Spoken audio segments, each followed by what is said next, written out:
Hi, I'm Becky Barker, and I'm here today to chat with Nick DeLuna, who is over in the UK with me. She is a ART artist. She's also one of the coaches in the medical mastery at the moment, teaching fundamentals with myself. And it's just wonderful to interview Nick. I have so much time for the woman because she has so much knowledge and she's so good at explaining things. And we have long conversations about all things to do with tattooing. So we're both really passionate about it. So I'm really glad to be interviewing Nick today. So do you want to introduce yourself, Nick? Tell us a bit about yourself. Sure. Well, I'm Nick DeLuna. I'm based in the UK. I work between Kent and Norfolk. I've been tattooing about 23 years. I started my apprenticeship at 15, so I've done one of those really old school apprenticeships where we had to make needles and build machines and mix ink and scrub floors and do basically everything that the people wanted you to do. And then I got into medical tattooing and Areola work in about 2017, and I've been doing that sort of since. I really enjoy the fulfilling work. I've been doing tattooing for a really long time now, so I feel like it's my time to give back and sort of create like a better world rather than just doing all the popular tattoos now. It's nice to be able to do stuff like medical and scalp micropigmentation and stuff. And it's also really nice to be able to then kind of pass on your knowledge. Us two have spent years like gaining all this knowledge and learning all this stuff, so it's nice to actually be able to pass it on to somebody as well. Yeah, that's it. Like trying to give back to tattooing, isn't it? I suppose because we've got so much out of it and so many cool experiences. It's nice to be able to try and keep it going in integrity. Yeah, well, that's exactly it. I think it's important that everybody needs to realize where tattooing came from and how integral it's been, like in a lifetime of most people.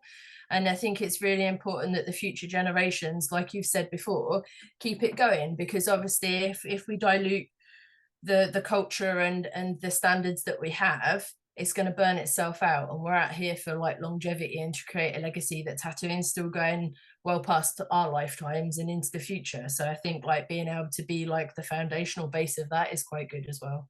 Yeah. So if we focus on like medical tattooing, because obviously we're here to talk about the nipples and the good, bad, and the ugly and what we can do about it and things like that. So I think I'm going to flip it and start with the bad bit and end with a good bit. So we're going to do the ugly and That the sounds good. Always end on a high, right? bad, and then the solution at the end. So what, and I know that the answers have been very similar with everyone we spoke to, but like what's kind of the worst thing that you personally have experienced in this world of medical tattooing, and the fact that it's not a regulated kind of industry. There's a lot of people that are doing very short training and doing this work. Like, what are the consequences of that? What have you experienced in your life that are the consequences of that kind of thing?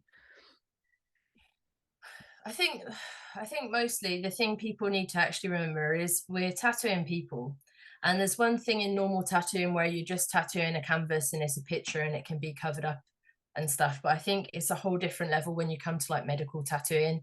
And I think it's like really important to remember that these people have gone through so much before they meet you, that by the time they meet you, you want to be the end story. You want to give them this really big gift and this mental mindset to go on and have a good life in the future. And I think where we have a lot of people in the industry that are doing inadequate tattooing and not necessarily their best, and sometimes it's not by any fault of their own. I mean, you only know what your teacher teaches you, right? And if you don't have conversations with other people, or you work alone, or you're quite isolated, like anybody in the tattooing industry, you never know you're doing bad until somebody tells you. So Yeah. it's very hard to sort of impart wisdom in people that we wouldn't necessarily meet in conversation.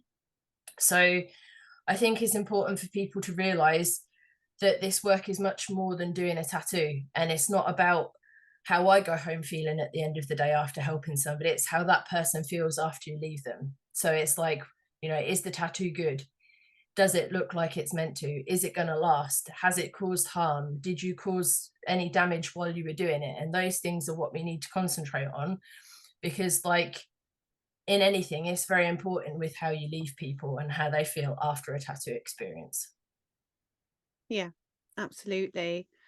So, would you say, because I feel like a lot of my work is fixing, other people's. Generally, over here, we do have like the wonderful NHS who, don't want to say anything about it. It's not like you say, it's not their fault. But people that are tattooing in hospital generally over here are not tattoo artists. They've done 4 days training. And then it feels like we are the last port of call for people. So when people have already been through that, obviously they end up with us because we offer something more permanent. Would you say that's the case, like for you? Yeah, I mean, I'd say at least 75% of my workload with the nipple tattooing is fixing other people's work. And unfortunately, sometimes I haven't tattooed clean skin in a while, because I think once you get known for fixing people's bad work, suddenly it's like an open floodgate and everybody wants to find you. And that's great, because if I can help people, then of course that's great. But also, it would be really nice to sort of stop it at the start. And I would never say anything negative about the NHS. I mean, they've saved multiple members of my family over the years, and like, my mum recently had breast cancer, so for me, like, I've seen firsthand how great the NHS are at their job, and like saving her and getting her through a treatment and stuff like that. But sometimes I think with their training, because there's no update. So in all things medical, chemo gets better, operations get better, the standards are raised, everybody's like, oh yeah, we've got this new thing, we've got, we can try this. Medical tattooing hasn't improved in 25 years. And the thing is, when you're stuck in a rut and you don't know that there's a better option out there, or there might be something that they could get a more upgraded training or just a bit more information where they could improve their artistic skill. Because I don't like we've said before, I don't think it's possible to teach anybody in a short time to do this work, even if you come from a tattooing background. So for me personally, even after the amount of years that I've been tattooing, it's like starting from scratch. Because where we have such a different experience and different skin. I mean, we probably tattoo every type of skin going, right? So stretch marks and scars, and big people and small people and thin people and tall people. So we get an a general like ethnicity range. We get quite a lot of people that we tattoo. And even after all my experience that I've been, doing self-harm scars for years, pretty much since I started tattooing, nothing ever prepared me for doing the medical mastectomy work. It's completely different, and it comes with a whole different range of things that you need to be taught about, and that is really important for understanding. It's not like a normal tattoo where, yeah, you can pretty much pick it up and tattoo anything, right? Because it's fine, it's not compromised skin, it's just skin, and you can tattoo pretty much anything. But when it comes to stuff like this, you really owe it to people who you tattoo to do the best job, and it's really important. So I think in regards to like the NHS, if they can improve, or at least maybe recommend out from the NHS, because they've got a lot on their plate as it is. They've got so much stuff to do with like healing people and treating people and doing operations and chemo and stuff. Like let us just help with the burden of that, or at least sort of like, because certain things, you sometimes just have to recommend out for the best for the patient. Like physiotherapy, you might not necessarily get your physio done in the hospital, but you can be referred out to a physiotherapist who is of equal standard that can do the job, right? Yeah. So taking that on board, obviously you and I have a passion for teaching people the fundamental aspects of body art tattooing and how that can help. So in your mind, if someone wanted to get into this work, didn't necessarily have a background in tattooing, how important are the fundamentals of, normal body art tattooing in medical tattooing?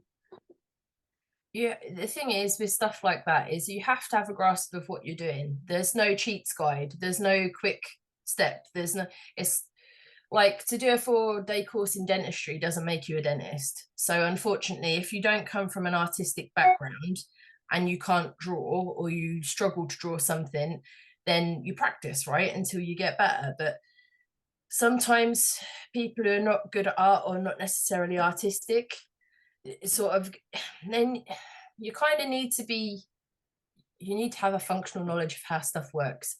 It's like You wouldn't get behind a wheel of a car because you played Grand Theft Auto.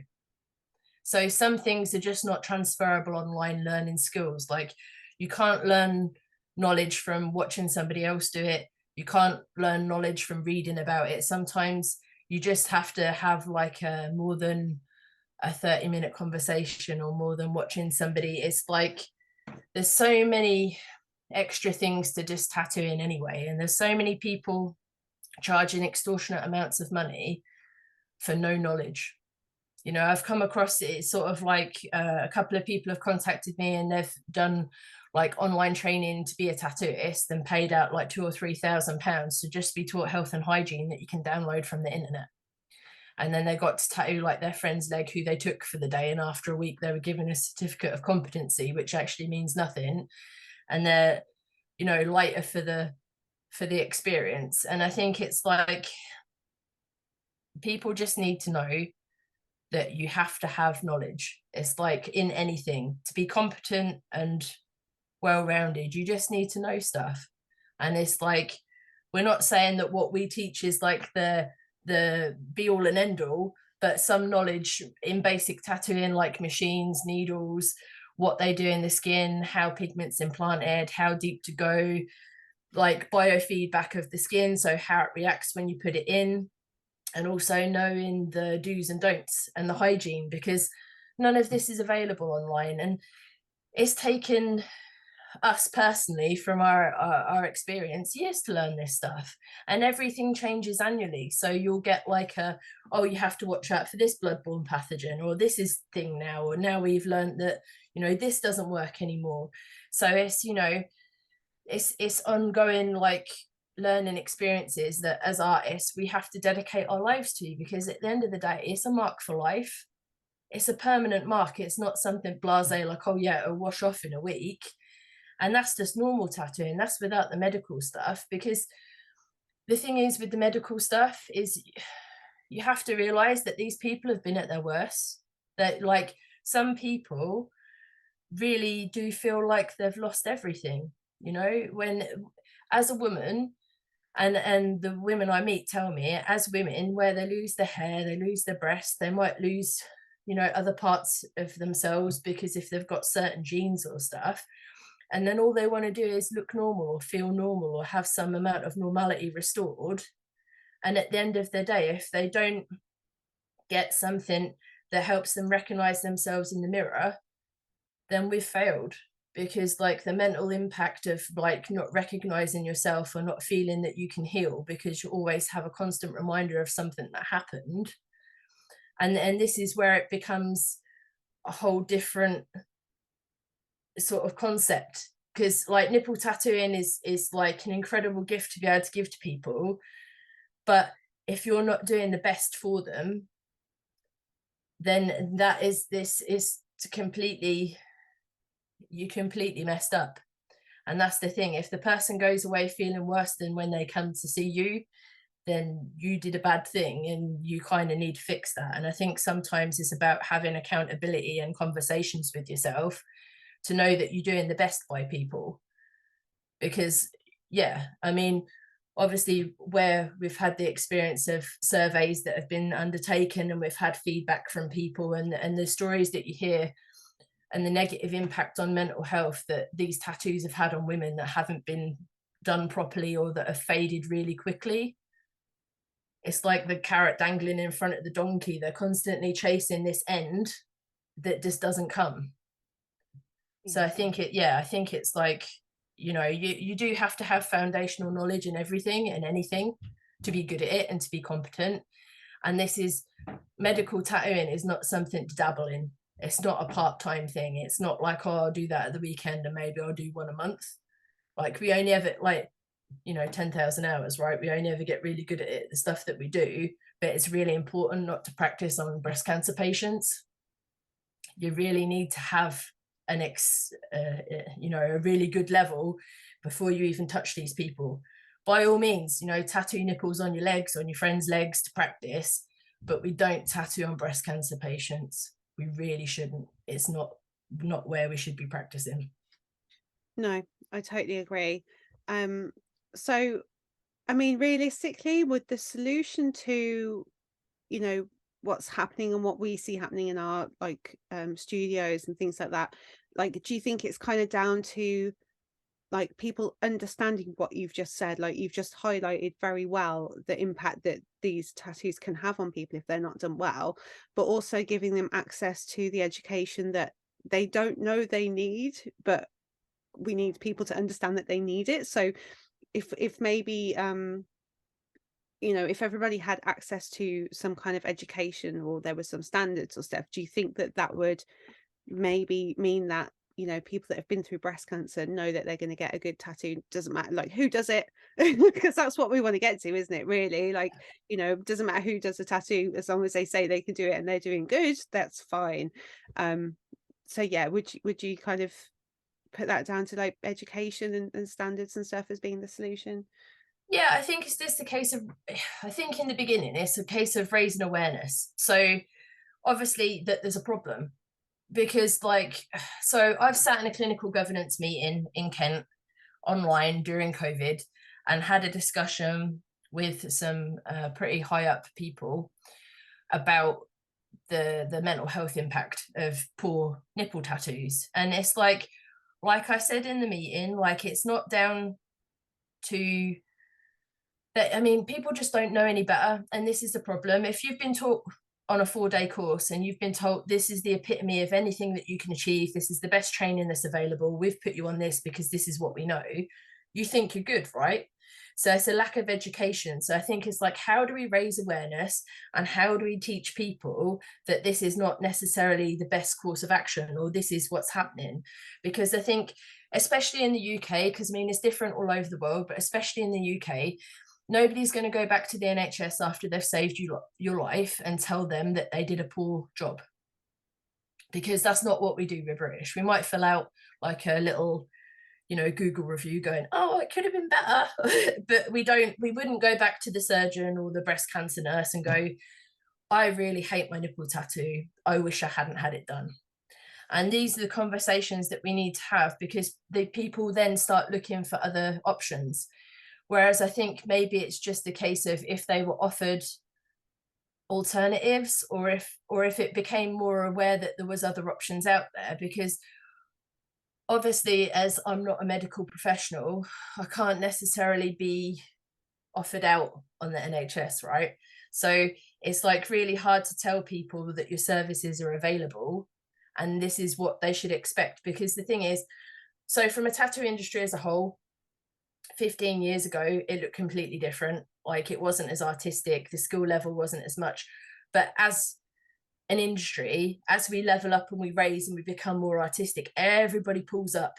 And this is what needs to happen in the medical industry now, is we need to all raise the bar. It's not, you know, it's not competition. We need to raise as a community, because it's not about money and it's not about us and it's not about individuals. It's about breast cancer patients and how they see themselves and their mental health. Because I don't, you know, I can sleep quite well at night knowing the fact that I haven't scarred or maimed anybody and they're quite happy with the work that they go away with.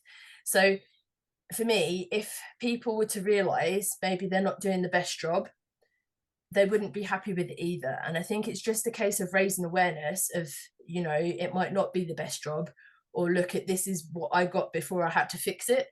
And just sort of, it's accountability and it's integrity. And I think it's something that's really important, because as part of my apprenticeship, you know, we were both roasted, right? That if we didn't do good jobs, we got told. But unfortunately, when people do 4-day courses, they don't necessarily have a mentor that they can turn to, or they don't necessarily have anybody that can ask, because usually there's only one person in the hospital doing this, who they're going to talk to. Yeah. And other foundations don't necessarily talk to each other, and they barely have time to do half their jobs already. So they definitely don't have time to talk to each other at night, because they've got families and lives, and, you know. So I think it's like, we need to raise as an industry to try and make people aware, you know, lead by example. Look, we're doing this because this is like what this is our lives, you know, we eat, drink, sleep, this is what we do. And medical people do what they do, but sometimes there's a little disconnect. So either come and raise with us and we'll teach you, or just don't do it and we'll do it. But one or the other. But we can't have this like competition, because it's not about us. It's not about, you know, whether I'm the best person to do the job, or whether you are, or whether Joe Bloggs down the street is. It's like, did that person go away feeling whole? Did that person go away feeling better about themselves? Is that person going to wake up in a month and still feel as good as they did the day that they left you? Because this is what we're trying to achieve, is giving people back the visual that they need to heal. And it's not about money, and it's not about let's make a 6-figure business. It's about, did you do your job today? Did that person, you know, leave them better than you found them? And I think that's I don't know what that looks like on paper to try and make that possible, because it's a really hard thing to change anything that's been done for a long time. When people are stuck in a rut, or when people have been doing stuff for so long, it's really hard to bring change. But change is good, and change does great things to people. And I think, like, especially after COVID, and where everybody had to sit and meet themselves that they've never done before, where they had to sit at home and you spent more time with your family and your friends, and just had time where you weren't out all the time, or constantly working or drinking or eating, or, you know, doing these stuff that we numb the pain with, that we don't necessarily get to experience life. I think we're all completely different humans after we've come out of that. And I think now is especially important to understand how people need to be supported through their mental health. And if, you know, if a tattoo can make you feel better and can make you feel whole, then we all should be doing it. And maybe it should be something that everyone who's a really good tattooist should be considering putting in their repertoire. Because if we all did like 1 free nipple tattoo a year, that'd be like at least 50% less people that the NHS would have to deal with. And Yeah. maybe that's the answer. Yeah, that's interesting. Thank you. So what's the best thing about your job? End on a high, come on. I don't know, I mean, I'm very fortunate enough to have got a career since I was 15. And I'm very fortunate enough because I know I'm probably like 1% of people that found what they wanted to do when they were a kid and still doing it. And so it's a gift in itself. But the fact that when you can give somebody like a nipple, or you can cover up a self-harm scar and give somebody a new chance at life, that they don't have to explain why they feel the way they did, or when they felt that way at that age, when you can almost say, no, stop, that ends today, and today you walk out of here as you want to see yourself. So aesthetically, this is you now, so you don't have to explain anything to anybody. That's the greatest gift that you can do. And I think that that's the best thing for me personally, is just to be able to give that fresh start to people. Because not everybody, you know, you wouldn't think as a tattooist that that'd be capable, you know, that it'd be possible to actually change your life just by doing a tattoo. And that's a gift in itself, because like memorial tattoos and everything, so, you know, like all of this stuff has such sentimental meaning to people that people don't always see, because they're just like, oh, you just draw pictures on people for a living, like what do you know about life? And it's just like, I change lives doing my job, and that's a gift. And that's a gift that I can take to the grave and I can be happy with. So if I died tomorrow, I can think back at all the people I've helped so far and be happy that the fact that I changed lives and I left a legacy. And I think that's super important to me, is the fact that I get to help people now, and I still get to do a cool job, and I can still turn up to work in my pajamas and nobody cares. So hey, how about that for the best job in the world? That's amazing. Thank you so much, Nick. Is there anything else you want to say before we go? No, I think we're good. Just everybody just needs to do better, and you just need to be accountable. As like tattooists, we're all accountable, right? We all tell each other as an industry, we look after each other, and we'll like go, oi, maybe you need to do that a bit better. So let's all come together, PMU, like tattooing, cosmetic tattooing, whatever. If you stick needles in people for a living with pigment, you're a tattooist, right? So we all need to come together, and we all need to raise the bar, and we all need to do good things and learn how to do it better, because we could all be better, right? So let's raise everything as an industry. Let's stop competing against each other, and let's do the best thing we can for cancer patients, because at the end of the day, that's what we're all here for, right? To give people the good feeling. So let's all club together and make the good feeling like a worldwide thing, rather than having to leave people disappointed. Awesome. Thanks, Nick. It's been lovely speaking with you. Awesome to speak to you as always.